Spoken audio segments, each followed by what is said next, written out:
والإسلام ديني ومحمدا رسول الله. بسم الله الرحمن الرحيم. الحمد لله رب العالمين وبه نستعين على أمور الدين والصلاة والسلام على أشرف الأنبياء والمرسلين سيدنا مولانا محمد وعلى آله وصحبه أجمعين. سبحانك لا علم لنا إلا ما علمتنا إنك أنت العليم الحكيم. رب اشرح لي صدري ويسر لي أمري واحلل عقدة من لساني يفقهوا قولي.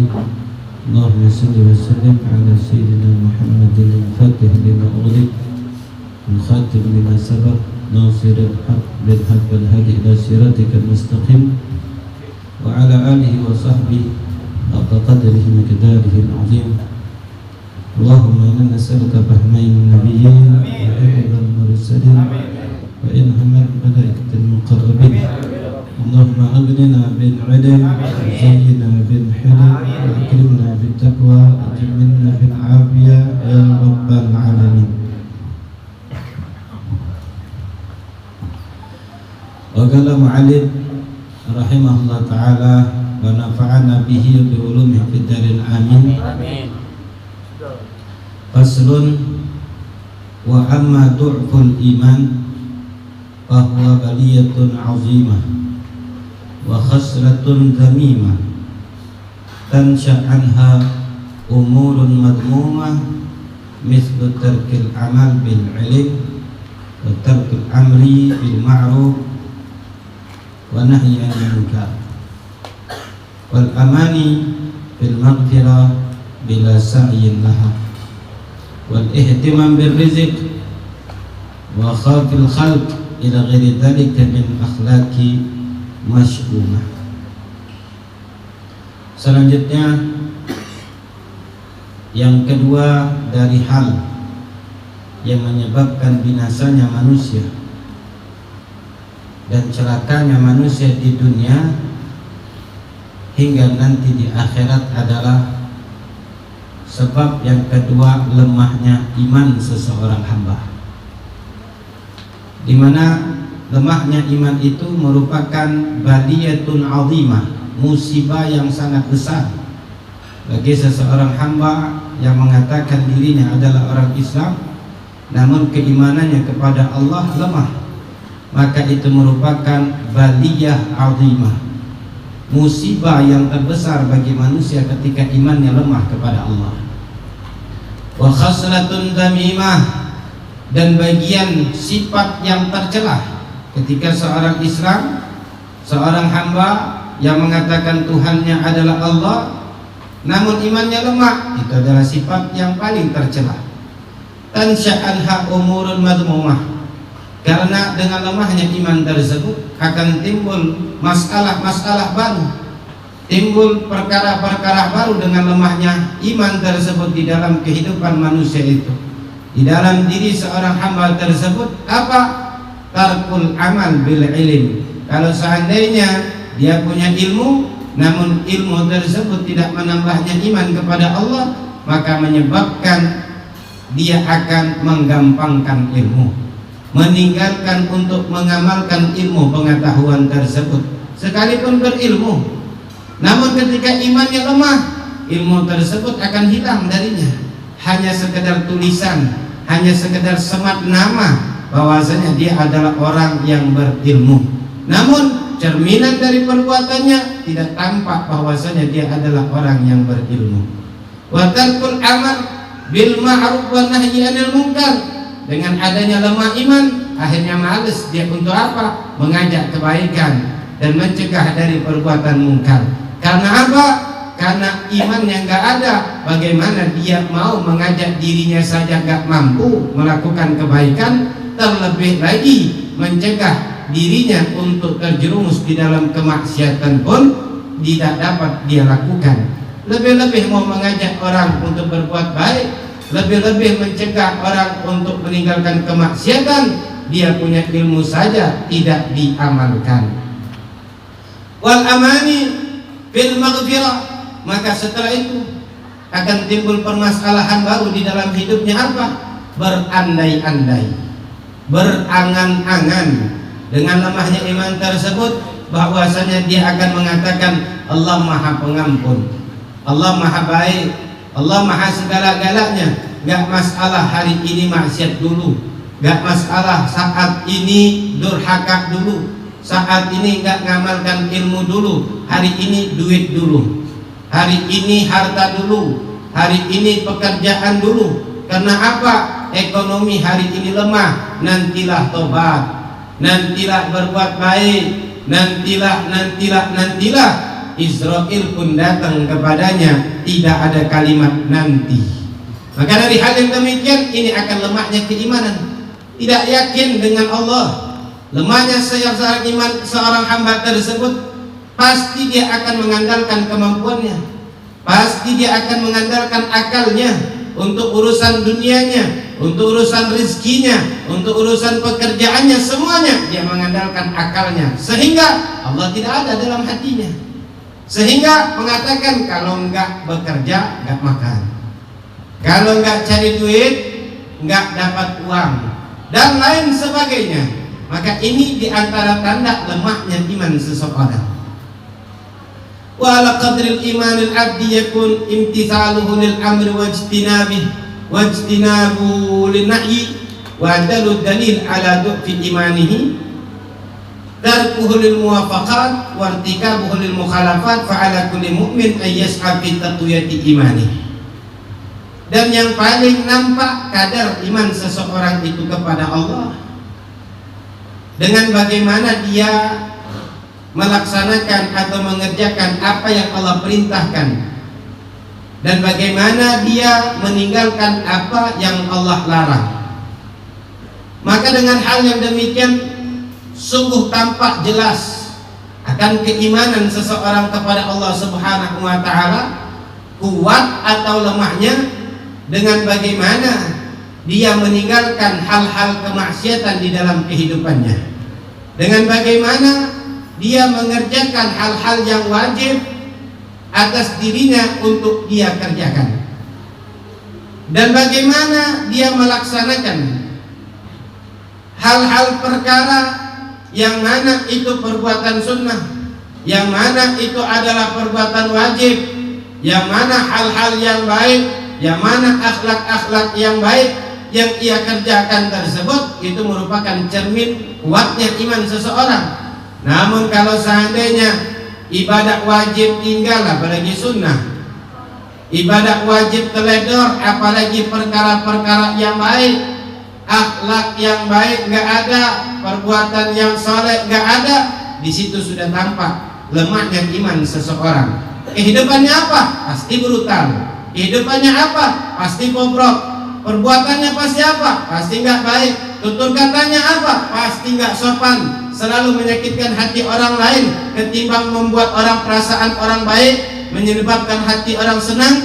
Kalau seandainya lisannya dapat dijaga, tidak menyakitkan hati orang lain, tidak melukai hati orang lain, maka menunjukkan itu adanya iman di dalam hati seseorang.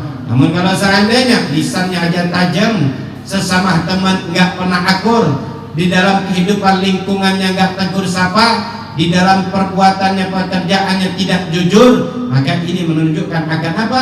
Lemahnya iman seseorang.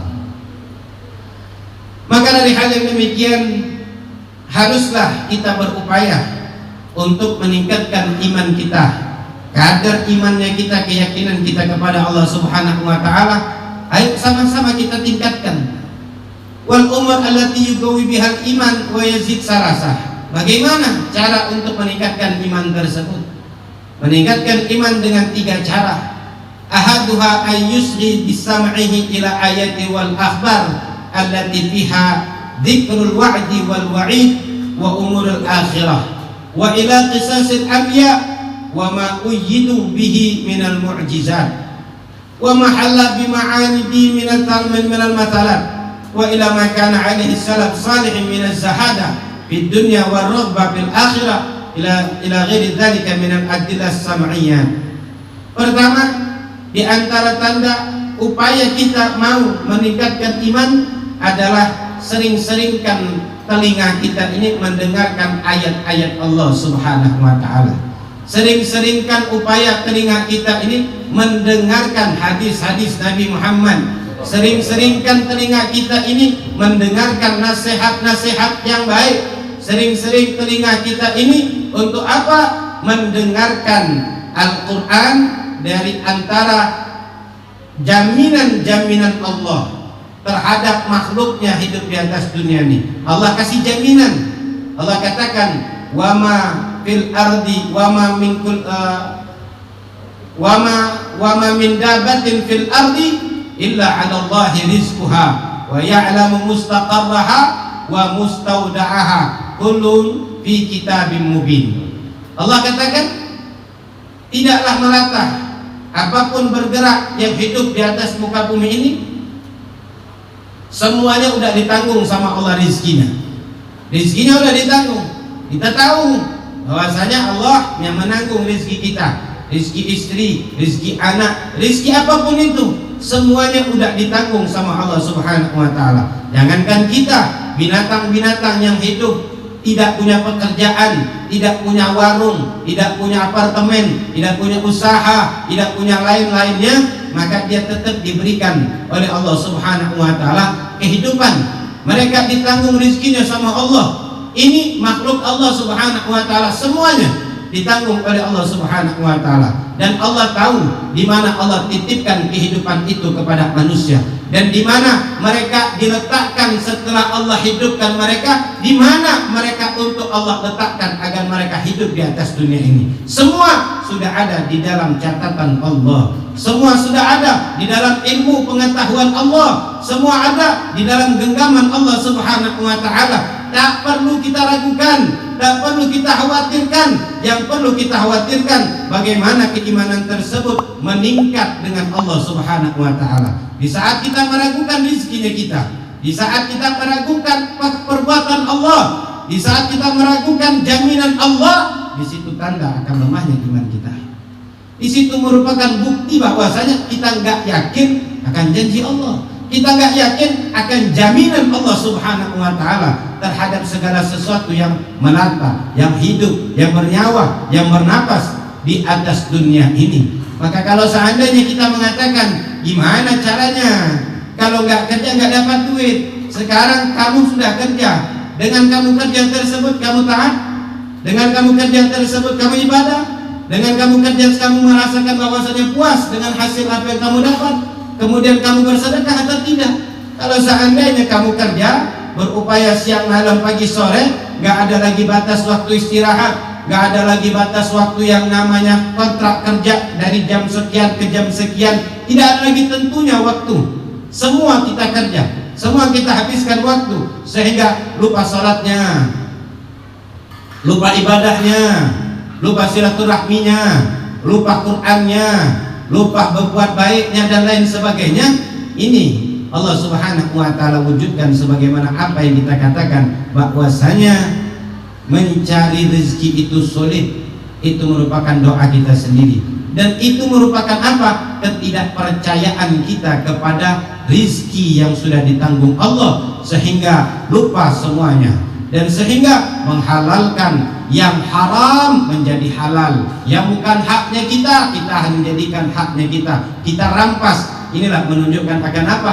Lemahnya iman dan tidak percaya akan jaminan Allah Subhanahu wa ta'ala. Maka dari hal yang demikian, seringkan telinga kita mendengarkan nasihat dan janji-janji Allah terhadap hamba-hamba yang beriman, dan begitu juga ancaman-ancaman Allah bagi manusia yang tidak beriman kepada Allah, tidak yakin kepada Allah Subhanahu wa ta'ala. Dari urusan-urusan akhirat nanti, di dunia dan di akhirat akan ada janji Allah, baik janji Allah masukkan mereka yang beriman ke dalam surga, dan Allah binasakan mereka yang meragukan Allah Subhanahu wa ta'ala. Dari hal yang demikian, ceritakan juga perjuangan nabi-nabi.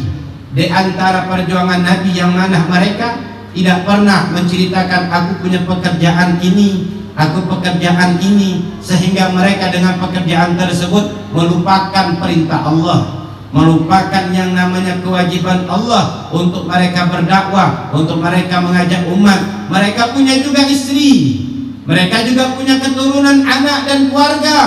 Mereka juga wajib mencari nafkah, namun mereka tidak pernah mengabaikan perintah Allah, walaupun mereka juga mempunyai tanggung jawab memberikan nafkah kepada anak dan istri, memberikan tempat tinggal, memberikan perlengkapan hidup yang baik, yang layak. Namun mereka juga dibebankan oleh Allah Subhanahu wa taala untuk berdakwah, mengajak umat Nabi, mengajak manusia kepada untuk menyembah Allah Subhanahu wa taala. Kita enggak, kita akan bahwasanya aku punya tanggungan istri, aku punya tanggungan anak dan lain sebagainya. Nantilah namanya tobat, nantilah namanya taat. Belum hidup sempurna, belum hidup mapan, ekonomi belum nyenyak, ekonomi belum puas. Kapan kau akan mendapatkan kenikmatan ekonomi itu?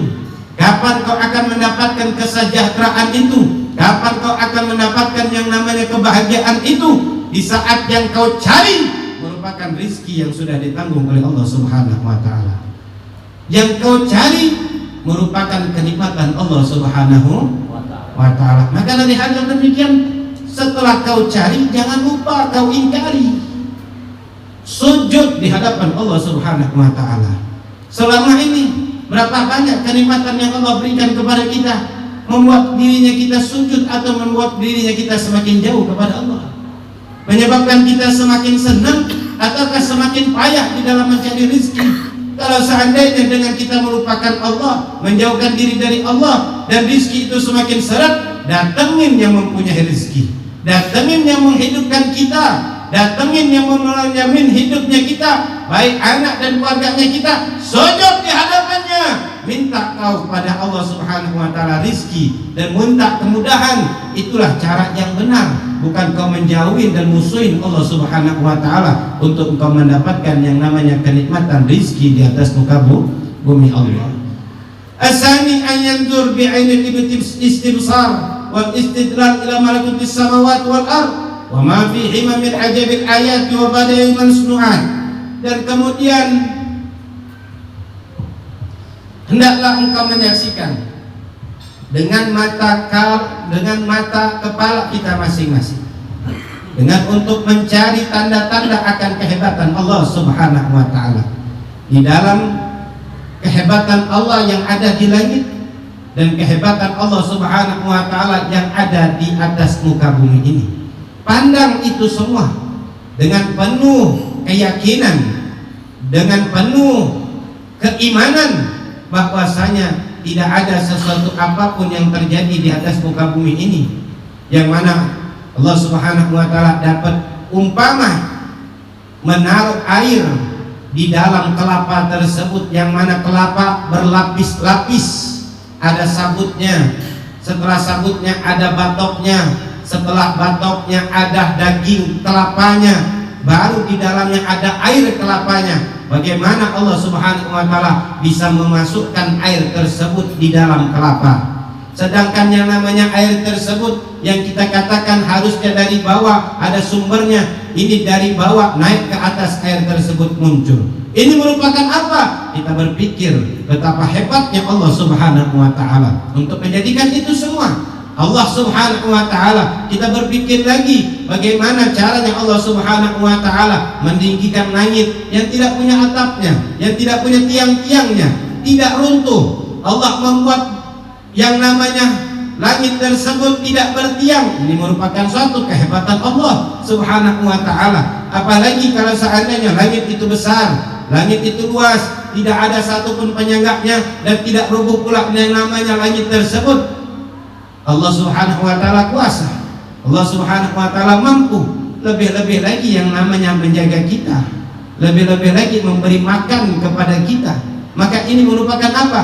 Istibsar, pengambilan hikmah, ambilan pelajaran untuk kita yakinin bahwasanya Allah Subhanahu wa taala Maha Qadir akan apa yang kita inginkan, Maha Kuasa, Maha Mampu. Dengan apa yang kita mau, Allah akan berikan, Allah akan wujudkan di hadapan kita, di dalam kehidupan kita masing-masing. Dengan catatan apa? Allah perintahkan kita doa-doa, minta ud'uni astajib lakum. Allah suruh kita berdoa, dan Allah janji untuk ijabah doa tersebut. Maka kita gak pernah melakukan hal yang demikian, gak pernah minta sama Allah, kemudian kita cuma hanya ngomel setiap hari, marah setiap hari, mengatakan kenapa hidup aku susah, kenapa hidup aku payah, kenapa Allah takdirkan kehidupan seperti ini, seperti ini, seperti ini. Kenapa tidak pernah kita cerminkan di dalam diri kita ini, kenapa aku ini malas, kenapa ini aku maksiat, kenapa aku durhaka. Kalau seandainya hari ini rezeki sempit, rezeki payah dan lain sebagainya, oh mungkin ini karena jeleknya perbuatanku, oh ini karena apa, aku merasa hebat hidup di atas dunia ini dan tidak yakin akan ditanggung rezekiku kepada Allah. Maka itu sempit, maka itu susah dan payah, dan menghalalkan apa yang Allah haramkan untuk masalah rezeki. Ini harus kita berpikir. Maka disitulah kita akan menjadi hamba yang beriman. Selama ini kan enggak, selalu mengatakan berat, payah, susah dan lain sebagainya. Tanya pada dirinya kita, udah dicoba belum? Sudah dikerjakan belum? Kalau seandainya belum dikerjakan, kenapa engkau bilang payah? Kalau belum engkau lakukan, kenapa engkau bilang susah? Kau melakukannya setelah kau uji coba dan bertahun-tahun kau laksanakan hal demikian tersebut. Kalau nggak terrealisasi, baru bisa bilang mengatakan oh payah, oh susah. Sekarang kita balik lagi dengan kita meninggalkan sholat, meninggalkan ketaatan, meninggalkan kewajiban, meninggalkan belajar ilmu yang wajib kita tuntut. Demi apa? Demi makan, demi duit, demi pekerjaan dan lain sebagainya. Tanya lagi sama dirinya kita, sudah kaya bagaimana hartanya kita? Seberapa duit yang kita dapat dengan kita nggak sholat, nggak majlis, nggak belajar, nggak taat, nggak menjadi orang yang taat kepada Allah, banyak maksiatnya dan lain sebagainya demi mencari duit. Sekarang tanya lagi nafsunya kita, sudah berapa banyak duit yang kita kumpulkan di dalam kantong kita? Sudah berapa banyak harta yang kita miliki dan saldo yang sudah kita kerjakan tersebut melakukan kemaksiatan demi duit? Sekarang seberapa besar duit itu menyenangkan kita? Seberapa banyak harta itu membuat kita menjadi mulia dan menjadi agung? Harus ada timbal balik. Pikirkan lagi, kalau seandainya hari ini nggak ada, semakin hari semakin susah, semakin hari semakin payah, semakin hari semakin miskin. Maka kalau demikian, balikkan lagi. Oh kalau kayak gini, apa yang aku yakinkan kemarin salah. Saat ini harus aku yakinkan bahwasanya Allah lah yang bisa membuat aku bahagia, Allah lah yang bisa membuat aku kaya, Allah lah yang bisa mendatangkan rezeki dengan mudah. Hari ini aku harus sujud di hadapan Allah, hari ini aku harus bertobat, hari ini aku harus belajar untuk menambahkan keimanan dan ketakwaanku kepada Allah Subhanahu wa Ta'ala. Ini baru benar. Kalau seandainya setiap hari kita cuma melamun, merutuk dan lain sebagainya, apa yang terjadi dengan merutuk tersebut? Gak merubah dunia dengan rutukan kita, gak merubah keadaan kita dengan ngomel-ngomelnya kita. Yang dapat merubah keadaan tersebut hanyalah Allah, dengan syarat kita mau berubah, dengan syarat kita mau menjadi orang soleh, dengan syarat kita akan mendekatkan diri kepada Allah, dengan syarat kita harus wajib bertobat dan mengakui akan kesalahan-kesalahan kita kepada Allah, kekurangan-kekurangan kita kepada Allah. Maka Allah katakan, innallaha la yughayyiru ma biqaumin hatta yughayyiru ma bi anfusihim. Allah tak akan ubah keadaan seseorang dari apa yang hari ini ada pada dirinya sampai hamba itu sendiri yang merubah keadaannya. Dari mana kita harus merubahnya? Dari mana kita harus memulainya? Yang hari ini kita sadari banyak dosa, banyak khilaf, banyak salah, banyak ini perbuatan yang lain sebagainya. Mulailah engkau dengan melaksanakan sholat 5 waktu. Yang lain nyusul. Karena apa? Sempurnakan hubungan engkau kepada Allah. Islah, damai kita dengan penciptanya kita, dengan Tuhannya kita, dengan mengakui semua kekurangan kita, kesalahan kita selama ini. Damai kita. Ketika kita sudah berdamai, kembali merujuk kepada Allah Subhanahu wa Ta'ala, Allah yang akan merubah keadaan kita yang susah menjadi mudah, yang sulit menjadi gampang, yang sempit menjadi lapang. Apapun akan Allah rubah. Kenapa? Karena kita sudah merujuk kembali kepada Allah Subhanahu wa Ta'ala. Jangan kita uruskan urusan dunianya kita. Jangan kita pikirkan dan kita susahkan. Nanti kalau seandainya aku banyak sholat, banyak zikir, banyak tobat di rumah saja, bagaimana keadaan aku? Nah, ini sudah mulai nih setan masuk lagi di dalam pemikiran kita, masuk lagi di dalam hatinya kita. Nanti kalau banyaknya sholat, banyaknya zikir, banyaknya baca Quran, banyaknya ibadah, mengurangi aktivitas di luar, gimana nanti ekonomiku, gimana pekerjaanku dan lain sebagainya. Di dalam kita taat kepada Allah Subhanahu wa taala tersebut tidak membuat kita miskin, tidak membuat kita susah, tidak membuat kita payah dengan kita mendekat diri kepada Allah Subhanahu wa taala. Dan tidak pula harus kita menghilangkan semua aktivitas yang sudah kita buat. Hari ini adalah bagaimana dulu mencari duit gak sholat, sekarang sholat dan mencari duit. Ini yang benar. Tidak ada di dalam agama harus meninggalkan semua aktivitas kita di luar. Untuk apa? 1 kali 24 jam di atas sejadah, gendeng lama-lama ente. Maka dari hal yang demikian, kalau sudah tepat waktunya, tepat masanya, baru bisa. Kalau sudah tepat masanya, sudah anak kawin galau, bini sudah mati galau, kau tinggal dewean, sudah sujudlah kau dewean di atas dunia ini. Jadi kalau dengan hal yang demikian, beribadah tetap dengan bagaimana kau mencari rezeki, ibadah. Kau sholat, ibadah. Yang selama ini kau cari rezeki, kau tidak sujud di hadapan kau. Hari ini kau cari rezeki dan kau sujud kepada Allah Subhanahu. Nah, jadi jangan langsung nanti gendeng keluar-keluar. Nah, aku nabi ya akhirnya gak pernah keluar rumah, tiba-tiba panjang tasbihnya 1000, jalan keliling-keliling. Nah, ini kilo nih sudah dimulai nih. Nah, maka dari hal yang demikian, semua itu sesuai dengan ilmunya. Maka dengan hal yang demikian Nabi katakan, talabul ilmi faridatun ala kulli muslimin. Nuntut ilmu wajib bagi setiap muslim. Biar apa? Gak salah di dalam beribadah, gak salah di dalam hidup, gak salah menuju surga Allah Subhanahu. Asalis ayyuwadib alal amal bisalihat. Yang ketiga, caranya untuk meningkatkan iman adalah tekun di dalam beramal soleh. Wa yahtaris minal wuqu' fil ma'asi wasayyi'at, dan menjaga diri, berupaya sekuat tenaga menjaga diri agar tidak jatuh di dalam kemaksiatan dan kesalahan. Fa innal iman qaulun wa amalun, karena iman tersebut adalah ucapan dan perbuatan. Yazid bi ta'ah wa yanqus bil ma'siyah. Iman akan bertambah dengan ketaatan dan akan berkurang dengan kemaksiatan. Wa kullu hadhil madhkurat yazid bihal iman wa yakwi bihal iqan wallahul musta'an. Dengan itu semua tiga hal yang sudah kita sampaikan tadi, yang sudah kita baca tadi, itulah tiga hal untuk menambahkan iman kita kepada Allah. Baca Al-Quran, simak Al-Quran. Apa janji Allah bagi orang yang bertakwa, apa janji Allah bagi orang yang beriman, bagaimana Allah akan berikan kehidupan bagi orang yang beriman dan bertakwa, di dalam kehidupannya bagaimana keadaannya. Baca itu janji-janji Allah bagi hamba-hamba Allah Subhanahu wa taala yang beriman dan bertakwa. Apa janji Allah terhadap kenikmatan-kenikmatan, kebaikan-kebaikan di dunia maupun besok di akhirat. Baca itu Al-Quran tentang orang-orang yang durhaka kepada Allah, orang-orang yang bermaksiat, orang-orang yang zalim, orang-orang yang kafir, orang-orang yang menyekutukan Allah.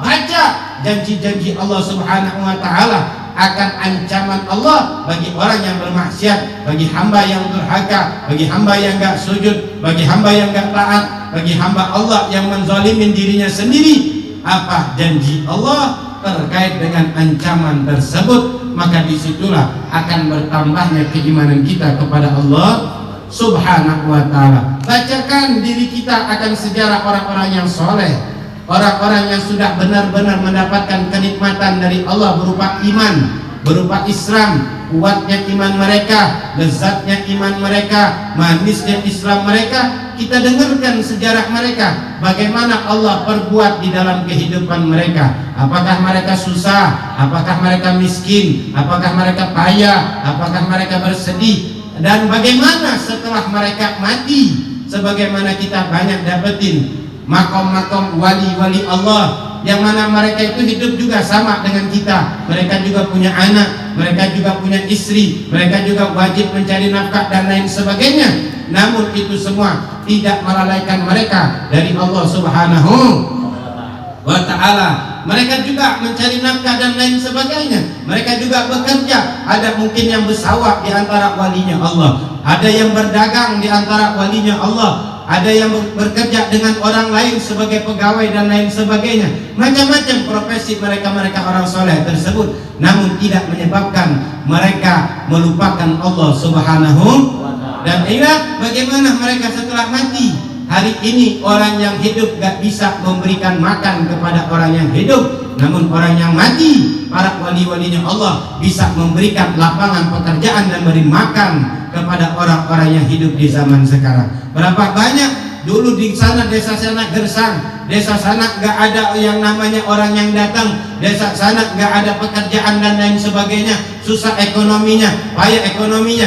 Tiba-tiba ada satu wali Allah mati di desa tersebut, mati di kampung tersebut, meninggal di daerah tersebut. Dengan adanya dia meninggal, terbangunlah yang namanya kampung tersebut, pekerjaan, usaha, lapangan lain sebagainya. Karena apa? Ada kekasih Allah satu yang meninggal di situ, diziarahin dari berbagai macam provinsi yang ada di Indonesia ini, menghabiskan uang dari provinsi mereka untuk mendatangi kekasih Allah ini dan mengantarkan rizki bagi orang-orang yang ada di desa tersebut, di kota tersebut, di tempat tersebut. Ini namanya manusia yang mulia di atas dunia hidupnya, matinya pun bermanfaat untuk manusia yang hidup. Ini kita hidup gak bisa berbagi sesama tetangga, gak bisa bersedekah. Ini orang mati, wali Allah Subhanahu wa ta'ala membukakan lapangan pekerjaan ratusan manusia yang kemarin nganggur menjadi bekerja. Ada yang jualan pempek mungkin, ada yang jualan es krim, ada yang ngojek, ada yang ini, ada yang itu dan macam-macam. Ada yang jual aksesoris, ada yang jual atribut pakaian dan lain sebagainya. Bermacam model-model pekerjaan dan jualan karena satu wali Allah Subhanahu. Nah ini berapa banyak orang yang hebat, berapa banyak orang yang kaya, belum bisa mencukupin ekonomi masyarakatnya, belum bisa mencukupin rakyatnya dan lain sebagainya. Namun satu wali Allah Subhanahu wa ta'ala bisa mendatangkan pekerjaan dan memberikan income yang banyak bagi penduduk desa yang dulunya gersang dan sepi. Ini menunjukkan akan apa? Kehebatan Allah. Dan begitulah Allah Subhanahu wa ta'ala memuliakan hamba yang dicintainya di dunia maupun di akhirat. Maka dari hal yang demikian, ayo sama-sama yakinkan pada dirinya kita. Udah, yang bodoh kemarin kita salah katakan bahwasanya kalau gak kerja gak dapat duit. Kalau sekarang ini kalau gak sholat gak dikasih sama Allah duit. Kalau gak sholat gak dimudahkan rezekinya sama Allah, ketimbang daripada gak kerja gak dapat. Nah, jadi biarlah hari ini sholat dulu untuk meningkatkan ekonomi, sholat dulu untuk apa? Melancarkan rezeki. Gak apa-apa sampai nanti setelah bertambahnya iman dan yakin kepada kita, tidak ada lagi sholat kecuali semata-mata pengabdian diri kita kepada Allah Subhanahu. Nah, dibanding kita mengatakan kalau nggak kerja nggak makan, nggak kerja nggak dapat duit dan lain sebagainya, lebih baik kita mengatakan nggak sholat pasti binasa, nggak sholat pasti celaka, nggak sholat pasti rezekinya Nah, maka dari hal yang demikian akhirnya timbullah hasad dan keinginan kita. Sholat dulu ini nanti Allah marah, sholat dulu ini rezeki nanti disempitkan sama Allah, sholat dulu nanti problem semakin banyak. Ini lebih baik ditimbang bahwasanya kalau nggak kerja nggak dapat duit, kalau nggak kerja nggak makan, kalau nggak kerja miskin dan lain sebagainya. Ini adalah ucapan yang benar tapi tujuannya setan. Tahu tujuannya setan? Ucapannya benar, kalau nggak kerja nggak dapat duit, akhirnya nggak sholat. Lebih baik kalau nggak sholat nggak dapat kerja, kalau nggak sholat nggak dapat rizki, kalau nggak sholat nggak keren, kalau nggak sholat nggak ganteng, kalau nggak sholat kayak hantu. Itu lebih bagus ketimbang kalau nggak sholat, kalau nggak kerja, nggak dapat. Nah, maka hari ini rubah mindsetnya kita. Kalau nggak sholat, nggak taat sama Allah, mumet hidupnya, susah urusannya, tambah gendeng kehidupannya, tambah sempit rezekinya. Kalau nggak sholat. Maka dari hal yang demikian, kalau nggak majelis nggak keren. Kalau nggak majelis bukanlah orang ganteng. Kalau nggak belajar, anaknya kambing beken. Ini harus. Kalau nggak belajar, aku berarti sama dengan setan. Kalau nggak ke majelis, berarti aku dibujuk rayu setan. Kalau aku malas, berarti aku sama dengan setan. Maka dari hal yang demikian itu untuk apa? Memotivasi. Kalau kita kerja dari pagi sampai sore kuat, masa seminggu sekali hadir majelis nggak kuat? Belajar 1 jam 2 jam nggak kuat? Nah, berarti aku lebih hebat mencari dunia ketimbang mencari ilmu. Nah, ini namanya motivasi diri sendiri. Ayo ajak diri kita untuk berbenah. Ayo dirinya kita sadari. Ayo dirinya kita bangunkan dari kelalaian dan kebodohan dirinya kita.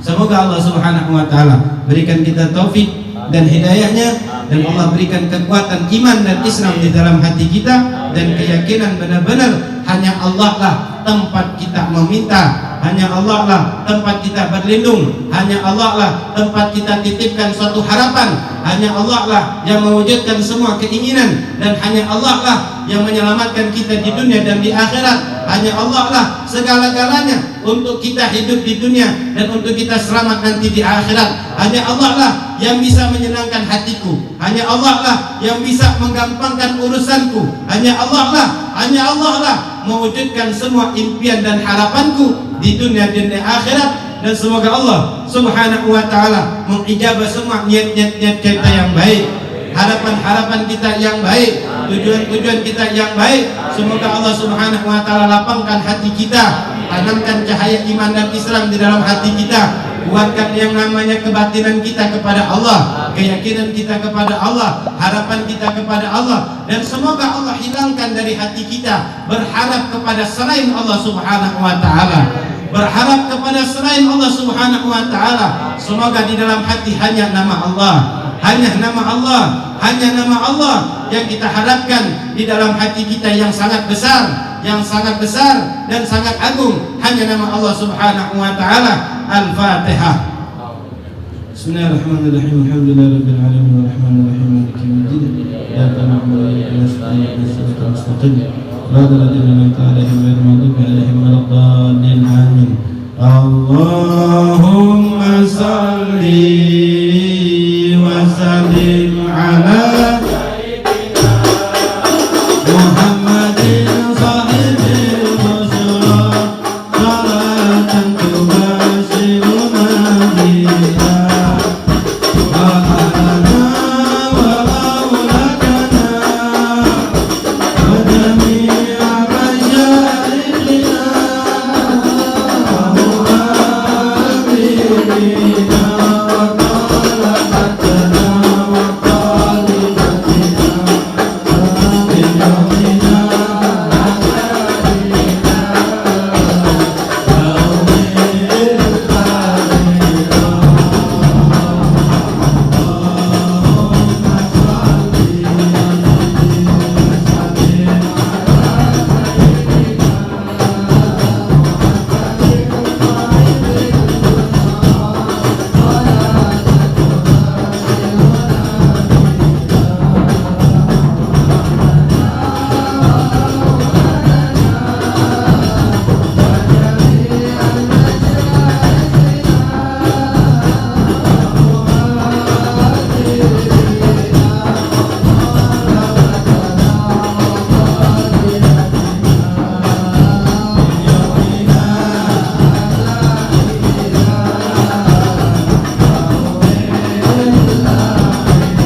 Allah